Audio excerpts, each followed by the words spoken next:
Guys, magluluto tayo ng merienda.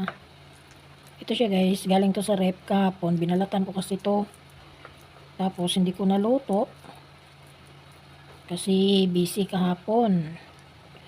So ngayon ko siya lulutuin ang merienda namin. Tapos dagdag ko ito kasi kulang yung dalawa. So dagdagan natin ito. Ayan.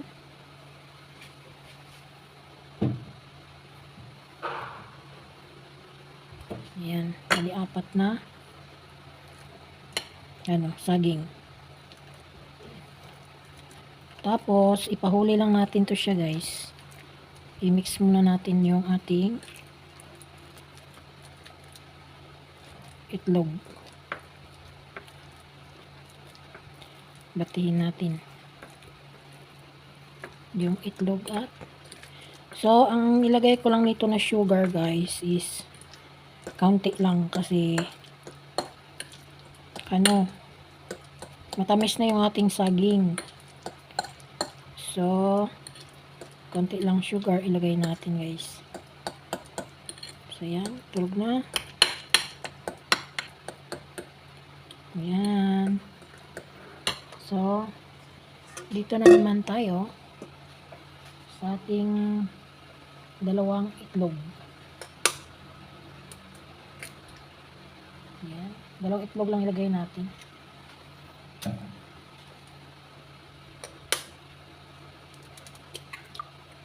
Walang measurement na yan guys. Tsansa ko lang yan. Hindi na ako magme-measurement. Hindi naman to commercial. Hindi ko pang binta yan. Kainin lang namin.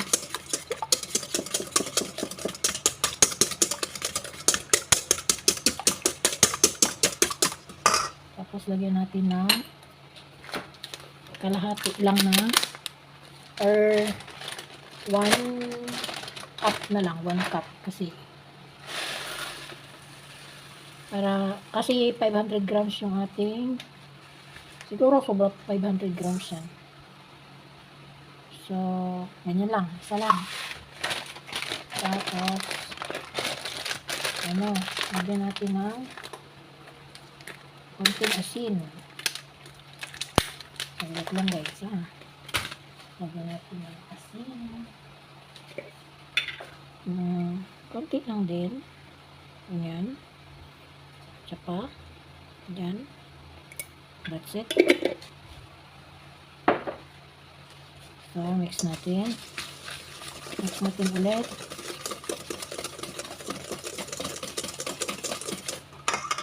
Tapos, syempre, lagyan natin ng pangkulay na is kape. So, diba? Kape ang ilalagay ko instead of chocolates. So, hanapin pa natin ang ating gunting. Ayan. Dito pala yung gunting natin. So, para mas makulay, bali 4 na stick ang ilagay natin na kape.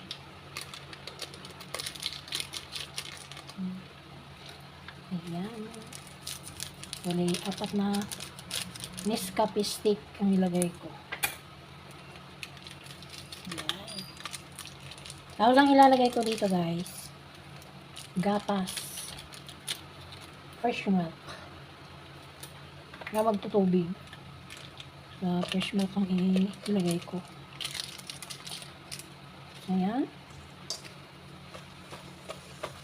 Mix natin. O, diba? Etem na etem. Gusto ko yan. Maraming kape. Ayan.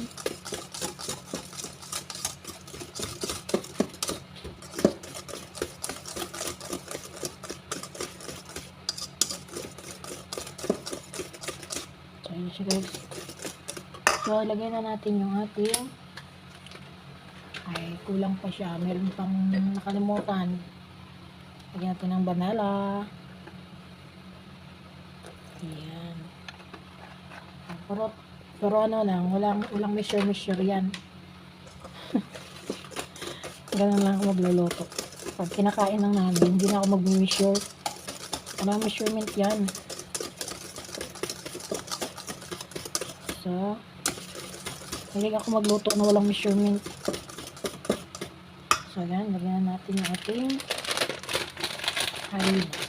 So, ito siya guys. Naano ko na to siya. So, wala siyang buo-buo. Hindi yung per kilo na inaano ko. Buo-buo yun siya. Pero ito siya hindi. Yung binibili ko na sa all-purpose flour. Sa, sa store. Diyan sa baba. So, ganyan lang.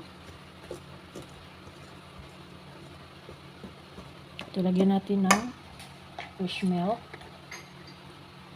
Ayan. So, hindi ko yan susukatin guys. Hindi na ako nagsusukat. Okay na yan. Ganun lang.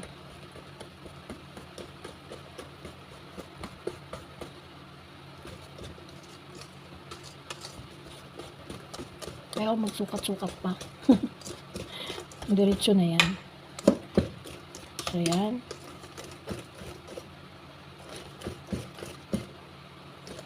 Tapos, lagyan natin siya ng mantika. So, tingnan natin ilan ang malagay natin yan. Yan. Oh, yan. Tama na. Mga half cup. Half cup yan siya. Na cooking oil. Oh, di ba? Instead of butter, so cooking oil ang nilagay ko. Ito. Ayan, na cooking oil.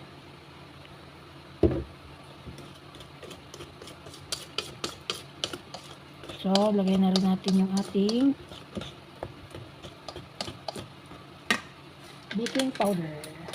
Ito yung baking powder na pang cake siya. So, siguro ang laman nito is mga 1 tablespoon. So, iubos ko na siya. Yan. Tapos, pagdagan pa natin ng harina. Kaunti lang yung kanina, di ba? So, dagdagan natin ito. Ayan.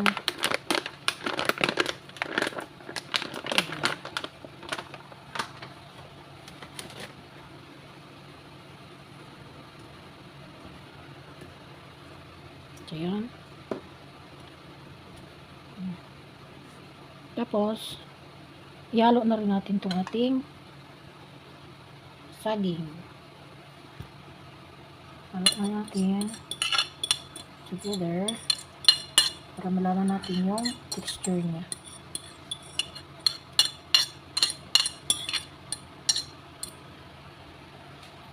Yan. Hindi na ako nagmi-mixture niyan, tawag dito.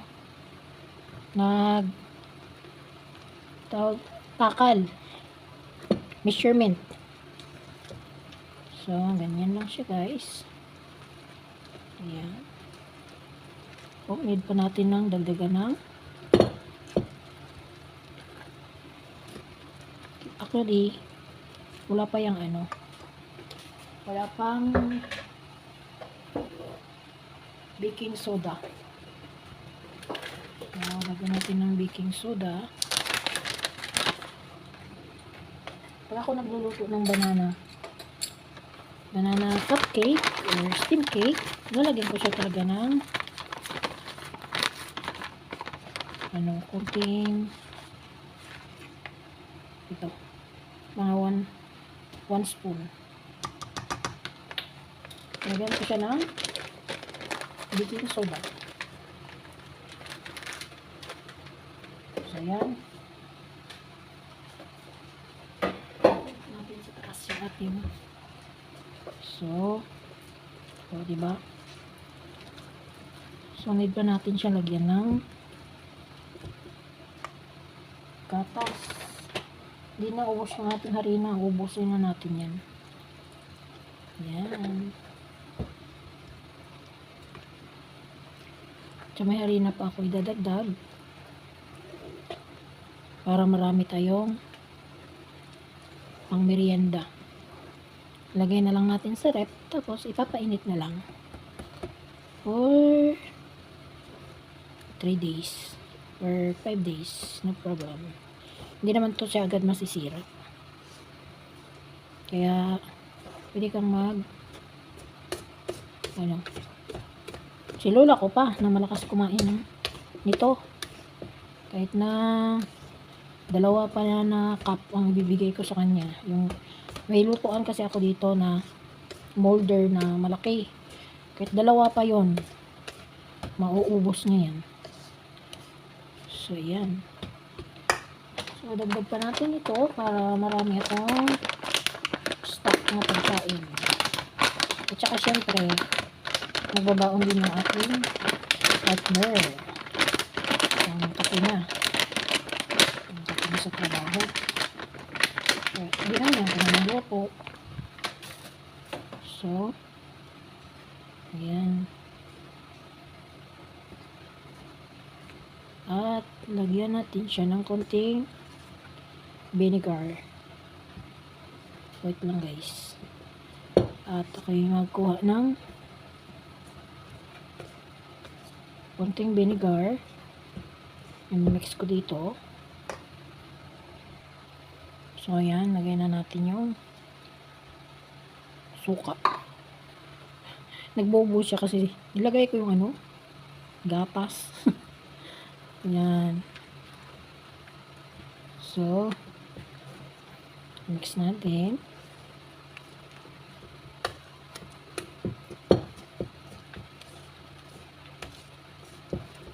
Pag iba kasi, kahit na hindi na gatas ang ilagay, tubig na lang. Pero, gusto ni partner na gatas na ilagay ko. Kaya, ayan. Lagyan ko ng fresh milk.